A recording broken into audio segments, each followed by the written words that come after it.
بسم اللہ الرحمن الرحیم۔ میگنانا ماریوس قاہرہ کی ایک سرائے میں قیام پذیر تھا۔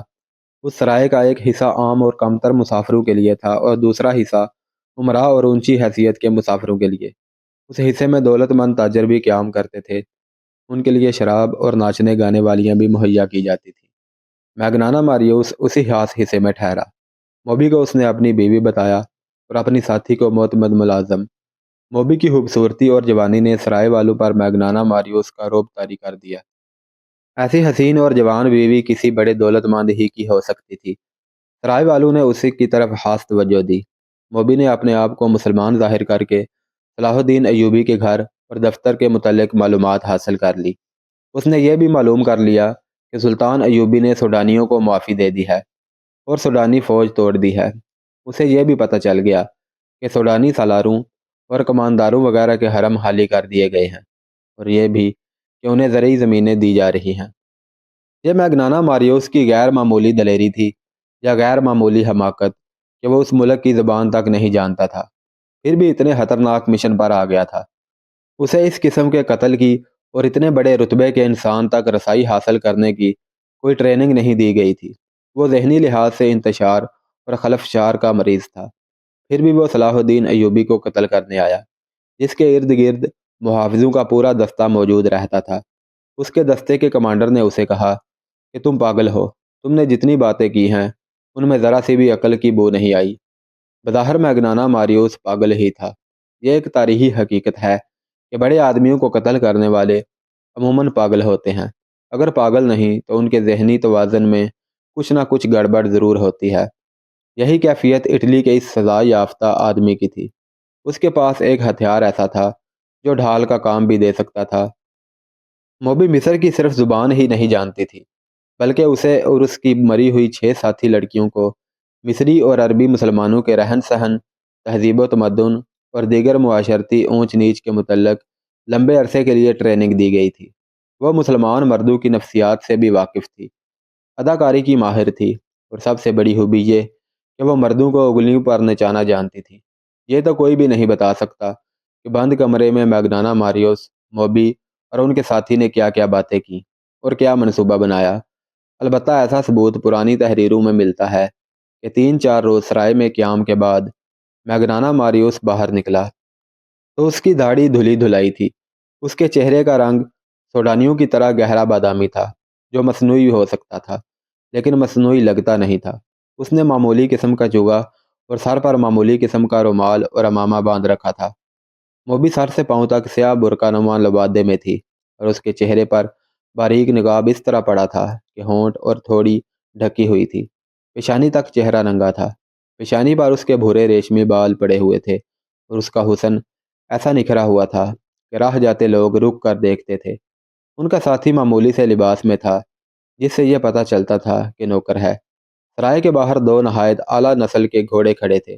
یہ سرائے والوں نے میگنانا ماریوس کے لیے اجرت پر منگوائے تھے، کیونکہ اس نے کہا تھا کہ وہ اپنی بیوی کے ساتھ سیر کے لیے جانا چاہتا ہے۔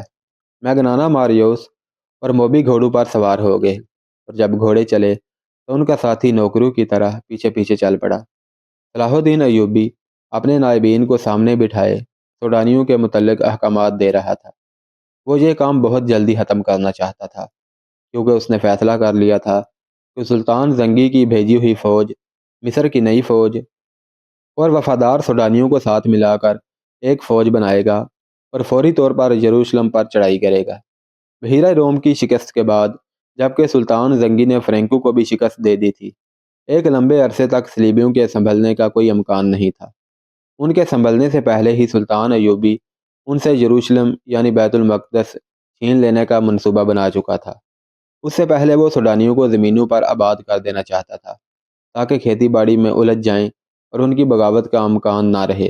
نئی فوج کی تنظیمیں نو اور ہزاروں سوڈانیوں کو زمینوں پر آباد کرنے کا کام آسان نہیں تھا۔ ان دونوں کاموں میں یہ خطرہ یہ تھا کہ سلطان ایوبی کی فوج اور اپنی انتظامیہ میں ایسے اعلیٰ افسر موجود تھے جو اسے مصر کی امارت کے سربراہ کی حیثیت سے نہیں دیکھ سکتے تھے۔ سوڈانیوں کی فوج کو توڑ کر سلطان ایوبی نے اپنے خلاف خطرہ پیدا کر لیا تھا۔ اس فوج کے چند ایک اعلیٰ حکام زندہ تھے۔ انہوں نے سلطان ایوبی کی اطاعت قبول کر لی تھی، مگر علی بن سفیان کی انٹیلیجنس بتا رہی تھی کہ بغاوت کی راکھ میں ابھی کچھ چنگاریاں موجود ہیں۔ انٹیلیجنس کی رپورٹ یہ بھی تھی کہ ان باغی سربراہوں کو اپنی شکست کا اتنا افسوس نہیں جتنا صلیبیوں کی شکست کا غم ہے، کیونکہ وہ بغاوت دب جانے کے بعد بھی صلیبیوں سے مدد لینا چاہتے تھے، اور مصر کی انتظامیہ اور فوج کے 2-3 اعلیٰ حکام کو سوڈانیوں کی شکست کا افسوس تھا، کیونکہ وہ آس لگائے بیٹھے تھے کہ صلاح الدین ایوبی مارا جائے گا یا بھاگ جائے گا۔ یہ ایمان فروشوں کا ٹولہ تھا، لیکن سلطان ایوبی کا ایمان مضبوط تھا۔ اس نے مخالفین سے واقف ہوتے ہوئے بھی ان کے خلاف کوئی کارروائی نہ کی، ان کے ساتھ نرمی اور خلوص سے پیش آتا رہا۔ کسی محفل میں اس نے ان کے خلاف کوئی بات نہ کی، اور جب کبھی اس نے ماتحتوں سے اور فوج سے خطاب کیا تو ایسے الفاظ کبھی نہ کہے کہ میں اپنے مخالفین کو مزہ چکھا دوں گا۔ کبھی دھمکی آمیز یا تنزیہ الفاظ استعمال نہیں کیے، البتہ ایسے الفاظ اکثر اس کے منہ سے نکلتے تھے: اگر کسی ساتھی کو ایمان بیچتا دیکھو تو اسے روکو، اسے یاد دلاؤ کہ وہ مسلمان ہے، اور اس کے ساتھ مسلمانوں جیسا سلوک کرو تاکہ وہ دشمن کے اثر سے آزاد ہو جائے۔ لیکن در پردہ وہ مخالفین کی سرگرمیوں سے باخبر رہتا تھا۔ علی بن سفیان کا محکمہ بہت ہی زیادہ مصروف ہو گیا تھا۔ سلطان ایوبی کو زیر زمین سیاست کی اطلاعیں باقاعدگی سے دی جا رہی تھیں۔ اب اس محکمے کی ذمہ داری اور زیادہ بڑھ گئی تھی۔ محافظوں اور شتر بانو کے قتل کی اطلاع بھی قاہرہ آ چکی تھی۔ اس سے پہلے جاسوسوں کا گروہ، جس میں لڑکیاں بھی تھیں، محافظوں سے نامعلوم افراد نے آزاد کرا لیا تھا۔ ان 2 واقعات نے یہ ثابت کر دیا تھا کہ ملک میں صلیبی جاسوس اور چھاپہ مار موجود ہیں، اور یہ بھی ظاہر ہوتا تھا کہ انہیں یہاں کے باشندوں کی پشت پناہی اور پناہ حاصل ہے۔ ابھی یہ اطلاع نہیں پہنچی تھی کہ چھاپہ ماروں اور لڑکیوں کو عین اس وقت ختم کر دیا گیا ہے جب وہ کشتی میں سوار ہو رہے تھے۔ چھاپہ ماروں کی سرگرمیوں کو روکنے کے لیے فوج کے 2 دستے سارے علاقے میں گشت کے لیے گزشتہ شام روانہ کر دیے گئے، اور انٹیلیجنس کے نظام کو اور زیادہ وسیع کر دیا گیا تھا۔ صلاح الدین ایوبی قدرے پریشان بھی تھا۔ وہ کیا عزم لے کر مصر میں آیا تھا، اور سلطنت اسلامیہ کے استحکام اور وسعت کے لیے اس نے کیا کیا منصوبے بنائے تھے، مگر اس کے خلاف زمین کے اوپر سے بھی اور زمین کے نیچے سے بھی ایسا طوفان اٹھا تھا کہ اس کے منصوبے لرزنے لگے تھے۔ اسے پریشانی یہ تھی کہ مسلمان کی تلوار مسلمان کی گردن پر لٹک رہی تھی، ایمان نیلام ہونے لگا تھا۔ سلطنت اسلامیہ کی خلافت بھی سازشوں کے جال میں الجھ کر سازشوں کا حصہ اور اعلیٰ کار بن گئی تھی۔ زن اور زر نے عرب سرزمین کو ہلا ڈالا تھا۔ سلطان ایوبی اس سے بھی بے خبر نہیں تھا کہ اسے قتل کرنے کی سازشیں ہو رہی ہیں، لیکن اس پر وہ کبھی پریشان نہیں ہوا تھا۔ کہا کرتا تھا کہ میری جان اللہ کے ہاتھ میں ہے، اس کی ذات باری کو جب زمین پر میرا وجود بیکار لگے گا تو مجھے اٹھا لے گا۔ لہذا اس نے اپنے طور پر اپنی حفاظت کی کبھی فکر نہیں کی تھی۔ یہ تو اس کی فوجی انتظامیہ کا بندوبست تھا کہ اس کے گرد محافظوں کے دستے اور انٹیلیجنس کے آدمی موجود رہتے تھے، اور علی بن سفیان تو اس معاملے میں بہت چوکس تھا۔ ایک تو یہ کہ اس کی ڈیوٹی تھی، دوسرے یہ کہ وہ سلطان ایوبی کو اپنا پیر و مرشد سمجھتا تھا۔ اس روز سلطان ایوبی نائبین کو احکامات اور ہدایات دے رہا تھا جب 2 گھوڑے اس کے محافظ دستے کی بنائی ہوئی حد پر رکے۔ انہیں محافظوں کے کمانڈر نے روک لیا تھا۔ سوار میگنانا ماریوس اور موبی تھے۔ وہ گھوڑے سے اترے تو گھوڑوں کی باگیں ان کے ساتھی نے تھام لی۔ موبی نے کمانڈر سے کہا کہ وہ اپنے باپ کو ساتھ لائی ہے، سلطان ایوبی سے ملنا ہے۔ کمانڈر نے میگنانا ماریوس سے بات کی اور ملاقات کی وجہ پوچھی۔ میگنانا ماریوس نے جیسے اس کی بات سنی ہی نہ ہو، وہ یہ زبان نہیں سمجھتا تھا۔ موبی نے اپنا نام اسلامی بتایا تھا۔ اس نے کمانڈر سے کہا کہ اس سے بات کرنا بیکار ہے، یہ گونگا اور بہرا ہے۔ ملاقات کا مقصد ہم سلطان ایوبی کو یا اس کے کسی بڑے افسر کو بتائیں گے۔ علی بن سفیان باہر ٹہل رہا تھا۔ اس نے میگنانا ماریوس اور موبی کو دیکھا تو ان کے پاس آ گیا۔ اس نے السلام علیکم کہا تو موبی نے وعلیکم السلام کہا۔ کمانڈر نے اسے بتایا کہ یہ سلطان سے ملنا چاہتے ہیں۔ علی بن سفیان نے میگنانا ماریوس سے ملاقات کی وجہ پوچھی تو موبی نے اسے بتایا کہ یہ میرا باپ ہے، گونگا اور بہرا ہے۔ علی بن سفیان نے انہیں بتایا کہ سلطان ابھی بہت مصروف ہیں، فارغ ہو جائیں گے تو ان سے ملاقات کا وقت لیا جائے گا۔ اس نے کہا کہ آپ ملاقات کا مقصد بتائیں، ہو سکتا ہے کہ آپ کا کام سلطان سے ملے بغیر ہو جائے۔ سلطان چھوٹی چھوٹی شکایتوں کے لیے ملاقات کا وقت نہیں نکال سکتے۔ متعلقہ محکمہ از خود ہی شکایت رفع کر دیتا ہے۔ کیا سلطان ایوبی اسلام کی ایک مظلوم بیٹی کی فریاد سننے کے لیے وقت نہیں نکال سکیں گے؟ موبی نے کہا، مجھے جو کچھ کہنا ہے وہ میں انہی سے کہوں گی۔ مجھے بتائے بغیر آپ سلطان سے نہیں مل سکیں گی، علی بن سفیان نے کہا۔ میں سلطان تک آپ کی فریاد پہنچاؤں گا، وہ ضروری سمجھیں گے تو آپ کو اندر بلا لیں گے۔ علی بن سفیان انہیں اپنے کمرے میں لے گیا۔ موبی نے شمالی علاقے کے کسی قصبے کا نام لے کر کہا، 2 سال گزرے، سوڈانی فوج وہاں سے گزری، میں بھی لڑکیوں کے ساتھ فوج دیکھنے کے لیے باہر آ گئی۔ ایک کماندار نے اپنا گھوڑا موڑا اور میرے پاس آ کر میرا نام پوچھا۔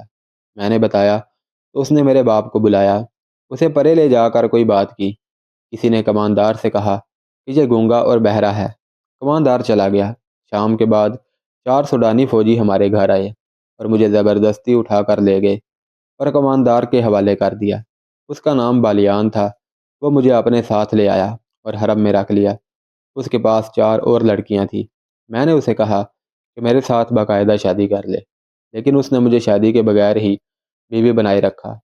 2 سال اس نے مجھے اپنے پاس رکھا۔ سوڈانی فوج نے بغاوت کی تو بالیان چلا گیا، معلوم نہیں مارا گیا ہے یا قید میں ہے۔ آپ کی فوج اس کے گھر میں آئی اور ہم سب لڑکیوں کو یہ کہہ کر گھر سے نکال دیا کہ تم سب آزاد ہو۔ میں اپنے گھر چلی گئی۔ میرے باپ نے شادی کرنی چاہی تو سب نے مجھے قبول کرنے سے انکار کر دیا۔ کہتے ہیں کہ یہ حرم کی چچوڑی ہوئی ہڈی ہے، وہاں لوگوں نے میرا جینا حرام کر دیا ہے۔ ہم سرائے میں ٹھہرے ہیں، سنا تھا کہ سلطان سوڈانیوں کو زمینیں اور مکان دے رہے ہیں۔ مجھے اب بالیان کی داشتہ یا اس کی بیوی سمجھ کر یہاں زمین اور مکان دے دے تاکہ میں اس قصبے سے نکل آؤں، ورنہ میں خودکشی کر لوں گی یا گھر سے بھاگ کر کہیں طوائف بن جاؤں گی۔ اگر آپ کو زمین سلطان سے ملے بغیر مل جائے تو سلطان سے ملنے کی کیا ضرورت ہے؟ علی بن سفیان نے کہا۔ ہاں، موبی نے کہا، پھر بھی ملنے کی ضرورت ہے۔ اسے آپ عقیدت بھی کہہ سکتے ہیں۔ میں سلطان کو صرف یہ بتانا چاہتی ہوں کہ اس کی سلطنت میں عورت کھلونا بنی ہوئی ہے۔ دولت مندوں اور حاکموں کے ہاں شادی کا رواج ختم ہو گیا ہے۔ خدا کے لیے عورت کی عصمت کو بچاؤ اور عورت کی عظمت کو بحال کرو۔ سلطان سے یہ کہہ کر شاید میرے دل کو سکون آ جائے گا۔ میگنانا ماریوس اس طرح خاموش بیٹھا رہا جیسے اس کے کان میں کوئی بات نہیں پڑ رہی۔ علی بن سفیان نے موبی سے کہا کہ سلطان کو اجلاس سے فارغ ہونے دے، پھر ان سے ملاقات کی اجازت لی جائے گی۔ یہ کہہ کر علی بن سفیان باہر نکل گیا۔ وہ بہت دیر بعد آیا اور کہا کہ وہ سلطان سے اجازت لینے جا رہا ہے۔ وہ سلطان ایوبی کے کمرے میں چلا گیا اور خاصی دیر بعد آیا۔ اس نے موبی سے کہا کہ اپنے باپ کو سلطان کے پاس لے جاؤ۔ اس نے انہیں سلطان ایوبی کا کمرہ دکھا دیا۔ کمرے میں داخل ہونے سے پہلے دونوں نے باہر کی طرف دیکھا۔ وہ غالباً قتل کے بعد وہاں سے نکلنے کا راستہ دیکھ رہے تھے۔ سلطان کمرے میں اکیلا تھا۔ اس نے دونوں کو بٹھایا اور موبی سے پوچھا، کیا تمہارا باپ پیدائشی گونگا اور بہرا ہے؟ ہاں سلطان محترم، موبی نے جواب دیا، یہ اس کا پیدائشی نقص ہے۔ سلطان ایوبی بیٹھا نہیں، کمرے میں ٹہلتا رہا اور بولا، میں نے تمہاری شکایت اور مطالبہ سن لیا ہے۔ مجھے تمہارے ساتھ پوری ہمدردی ہے۔ میں تمہیں یہاں زمین بھی دوں گا اور مکان بھی بنوا دوں گا۔ سنا ہے تم کچھ اور بھی مجھ سے کہنا چاہتی ہو۔ اللہ آپ کا اقبال بلند کرے، موبی نے کہا۔ آپ کو بتا دیا گیا ہوگا کہ میرے ساتھ کوئی آدمی شادی نہیں کرتا۔ لوگ مجھے حرم کی چچوڑی ہوئی ہڈی، فاحشہ اور بدکار کہتے ہیں، اور میرے باپ کو کہتے ہیں کہ اس نے بیٹی بیچ ڈالی تھی۔ آپ مجھے زمین اور مکان تو دے دیں گے، لیکن مجھے ایک خامد کی ضرورت ہے جو میری عزت کی رکھوالی کرے۔ اس نے جھجک کر کہا، میں ایسی بات کہنے کی جرت نہیں کر سکتی، لیکن اپنی ماں کی عرض آپ تک پہنچانا چاہتی ہوں کہ آپ اگر میری شادی نہیں کرا سکتے تو مجھے اپنے حرم میں رکھ لیں۔ آپ میری عمر، میری شکل و صورت اور میرا جسم دیکھیں، کیا میں آپ کے قابل نہیں ہوں؟ یہ کہہ کر اس نے میگنانا ماریوس کے کندھے پر ہاتھ رکھ کر دوسرا ہاتھ اپنے سینے پر رکھا اور سلطان ایوبی کی طرف اشارہ دیا۔ یہ اشارہ شاید پہلے سے طے شدہ تھا۔ میگنانا ماریوس نے دونوں ہاتھ جوڑ کر سلطان ایوبی کی طرف کیے اور پھر موبی کے ہاتھ پکڑ کر سلطان ایوبی کی طرف بڑھا، جیسے وہ یہ کہہ رہا تھا کہ میری بیٹی قبول کر لو، میرا کوئی حرم نہیں لڑکی۔ سلطان ایوبی نے کہا، میں ملک سے حرم، قحبہ خانے اور شراب ختم کر رہا ہوں۔ بات کرتے کرتے اس نے اپنی جیب سے ایک سکہ نکالا اور ہاتھ میں اچھالنے لگا۔ اس نے کہا، میں عورت کی عزت کا محافظ بننا چاہتا ہوں۔ یہ کہتے کہتے وہ دونوں کے پیٹھ پیچھے چلا گیا اور سکہ ہاتھ سے گرا دیا۔ ٹن کی آواز آئی تو میگنانا ماریوس نے چونک کر پیچھے دیکھا اور پھر فوراً ہی سامنے دیکھنے لگا۔ صلاح الدین ایوبی نے تیزی سے اپنے کمر بند سے 1 فٹ لمبا خنجر نکال کر اس کی نوک میگنانا ماریوس کی گردن پر رکھ دی اور موبی سے کہا، یہ شخص میری زبان نہیں سمجھتا، اس سے کہو کہ اپنے ہاتھ سے اپنا ہتھیار پھینک دے۔ اس نے ذرا سی پسو پیش کی تو یہاں سے تم دونوں کی لاشیں اٹھائی جائیں گی۔ موبی کی آنکھیں حیرت اور خوف سے کھل گئیں۔ اس نے اداکاری کا کمال دکھانے کی کوشش کی اور کہا، میرے باپ کو ڈرا دھمکا کر آپ مجھ پر کیوں قبضہ کرنا چاہتے ہیں؟ میں تو خود ہی اپنے آپ کو پیش کر رہی ہوں۔ تم جب محاذ پر میرے سامنے آئی تھی تو تم میری زبان نہیں بولتی تھی، سلطان ایوبی نے کہا، اور خنجر کی نوک میگنانا ماریوس کی گردن پر رکھے رکھی۔ اس نے کہا، کیا تم اتنی جلدی یہاں کی زبان بولنے لگی ہو؟ اس سے کہو کہ ہتھیار فوراً باہر نکال دے۔ موبی نے اپنی زبان میں میگنانا ماریوس سے کچھ کہا تو اس نے چوگے کے اندر ہاتھ ڈال کر خنجر باہر نکالا، جو اتنا ہی لمبا تھا جتنا سلطان ایوبی کا تھا۔ سلطان نے اس کے ہاتھ سے خنجر لے لیا اور اپنا خنجر اس کی گردن سے ہٹا کر کہا، باقی 6 لڑکیاں کہاں ہیں؟ آپ نے مجھے پہچاننے میں غلطی کی ہے، موبی نے کانپتی ہوئی آواز میں کہا، میرے ساتھ اور کوئی لڑکی نہیں۔ آپ کون سی 6 لڑکیوں کی بات کر رہے ہیں؟ مجھے خدا نے آنکھیں دی ہیں، سلطان ایوبی نے کہا، اور خدا نے مجھے ذہن بھی دیا ہے جس میں وہ چہرے نقش ہو جاتے ہیں جنہیں ایک بار آنکھ دیکھ لیتی ہے۔ تمہارا چہرہ جو آدھا نقاب میں ہے میں نے پہلے بھی دیکھا ہے۔ تمہیں اور تمہارے اس ساتھی کو خدا نے اتنا ناقص ذہن دیا ہے کہ جس کام کے لیے تم آئے تھے تم اس قابل نہیں۔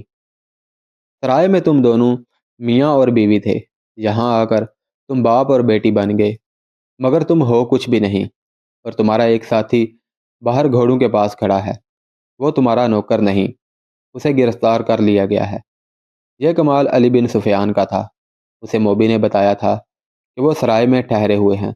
وہ ان دونوں کو اپنے کمرے میں بٹھا کر باہر نکل گیا اور گھوڑے پر سوار ہو کر سرائے میں چلا گیا تھا۔ سرائے والوں سے اس نے ان کے حلیے بتا کر پوچھا تو اسے بتایا گیا تھا کہ وہ میاں بیوی ہیں اور ان کے ساتھ ان کا نوکر ہے۔ اسے یہ بھی بتایا گیا کہ انہوں نے بازار سے کچھ کپڑے بھی خریدے تھے جن میں لڑکی کا برقع نما چوگا اور جوتے بھی تھے۔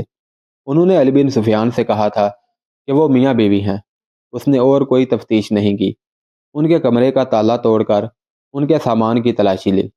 اس سے چند ایسی اشیاء برآمد ہوئی جنہوں نے شک کو یقین میں بدل دیا۔ علی بن سفیان سمجھ گیا کہ سلطان ایوبی سے ان کا تنہائی میں ملنے کا مطلب کیا ہو سکتا ہے۔ اس نے ان کے گھوڑے دیکھے تھے، اعلیٰ نسل کے تیز رفتار گھوڑے تھے۔ سرائے والے سے ان کے گھوڑوں کے متعلق پوچھا گیا تو اس نے بتایا کہ یہ تینوں مسافر اونٹوں پر آئے تھے اور یہ گھوڑے لڑکی نے یہ کہہ کر منگوائے تھے کہ نہایت اچھے ہوں اور تیز رفتار ہوں۔ سرائے والوں نے یہ بھی بتایا تھا کہ لڑکی کا خاوند گونگا معلوم ہوتا ہے، وہ کسی سے بات نہیں کرتا، دراصل وہ یہاں کی زبان نہیں جانتا تھا۔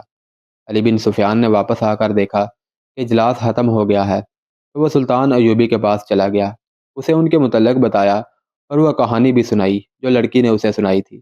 پھر سرائے سے جو معلومات اس نے حاصل کی تھی اور ان کے سامان سے جو مشکوک چیزیں برآمد کی تھی وہ دکھائیں اور اپنی رائے یہ دی کہ آپ کو قتل کرنے آئے ہیں، آپ سے تنہائی میں ملنا چاہتے ہیں۔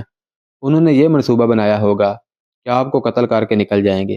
جتنی دیر میں کسی کو پتہ چلے گا اتنی دیر میں وہ تیز رفتار گھوڑوں پر سوار ہو کر شہر سے دور جا چکے ہوں گے، اور یہ بھی ہو سکتا ہے یہ لوگ آپ کو اتنی خوبصورت لڑکی کے چکر میں ڈال کر خوابگاہ میں قتل کرنا چاہتے ہوں گے۔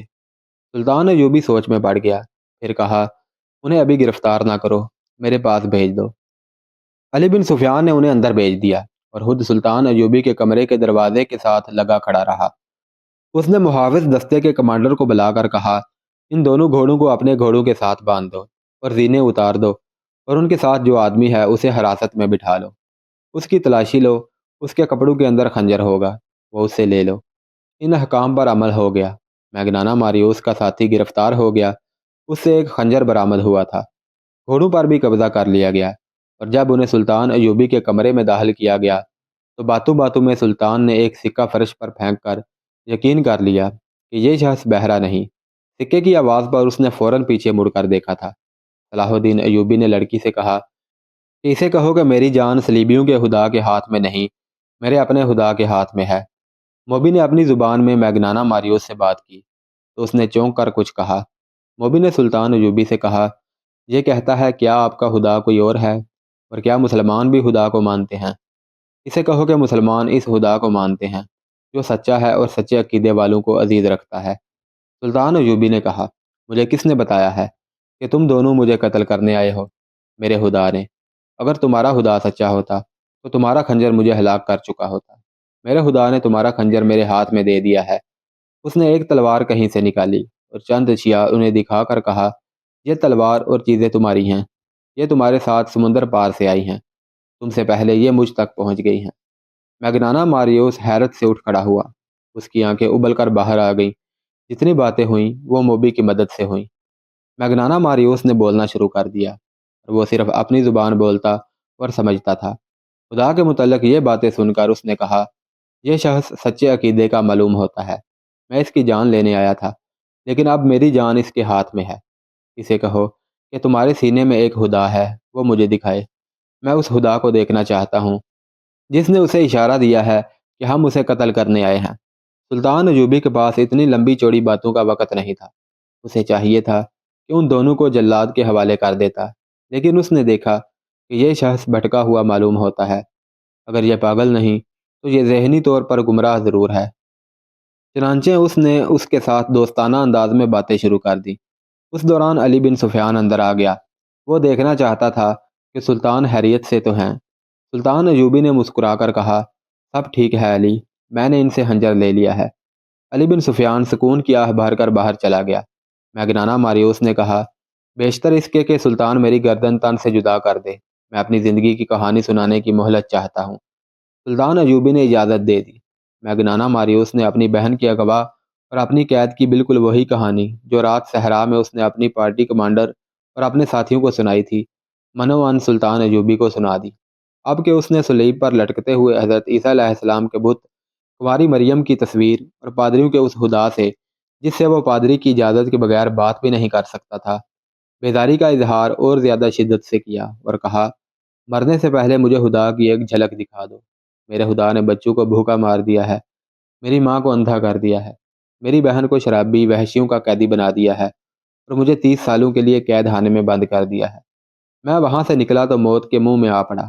سلطان، میری جان تیرے ہاتھ میں ہے، مجھے سچا خدا دکھا دے، میں اس سے فریاد کروں گا، اس سے انصاف مانگوں گا۔ تیری جان میرے ہاتھ میں نہیں، سلطان ایوبی نے کہا، میرے خدا کے ہاتھ میں ہے۔ اگر میرے ہاتھ میں ہوتی تو اس وقت تک تم میرے جلاد کے حوالے ہوتے۔ میں تمہیں وہ سچا خدا دکھا دوں گا جو تیری گردن مارنے سے مجھے روک رہا ہے، لیکن تجھے اس خدا کا سچا عقیدہ قبول کرنا ہوگا، ورنہ خدا تمہاری فریاد نہیں سنے گا اور انصاف بھی نہیں ملے گا۔ سلطان ایوبی نے اس کا خنجر اس کی گود میں پھینک دیا اور خود اس کے پاس جا کر اس کی طرف پیٹ کر کے کھڑا ہو گیا۔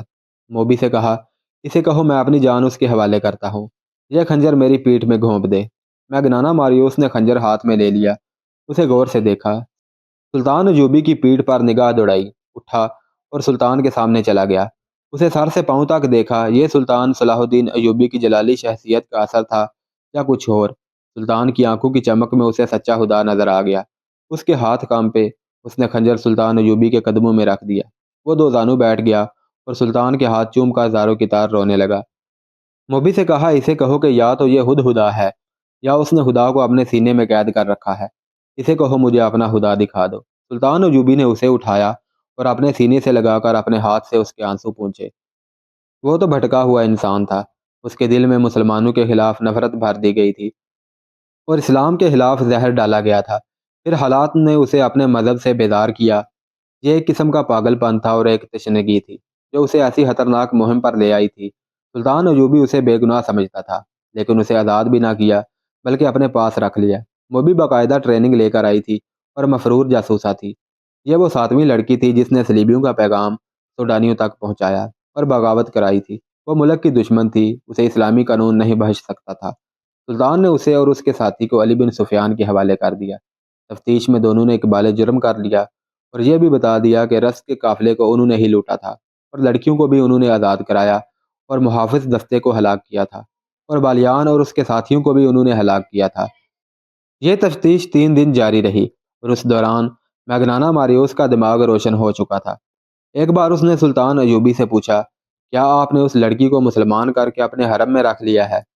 آج شام کو اس کا جواب دوں گا، سلطان ایوبی نے جواب دیا۔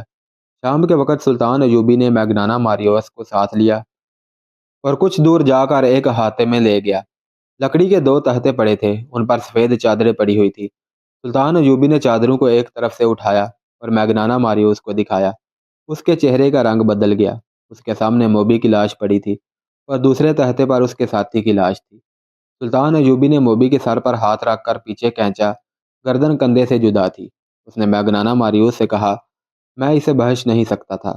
تم اسے اپنے ساتھ لائے تھے کہ میں اس کے حسن اور جسم پر فدا ہو جاؤں گا، مگر اس کا جسم مجھے ذرا بھر اچھا نہیں لگا۔ یہ ناپاک جسم تھا، یہ اب مجھے اچھا لگ رہا ہے، جبکہ اس جسم سے اتنی حسین شکل و صورت جدا ہو گئی ہے، مجھے یہ بہت اچھی لگ رہی ہے۔ اللہ اس کے گناہ معاف کرے۔ سلطان میگنانا ماریوس نے پوچھا، آپ نے مجھے کیوں بخش دیا؟ اس لیے کہ تم مجھے قتل کرنے آئے تھے، سلطان ایوبی نے جواب دیا، مگر یہ میری قوم کے کردار کو قتل کرنے آئی تھی، اور تمہارا یہ ساتھی بھی سوچے سمجھے منصوبے کے تحت بہت سے لوگوں کا قاتل بنا، اور تم نے میرا خون بہا کر خدا کو دیکھنا چاہا۔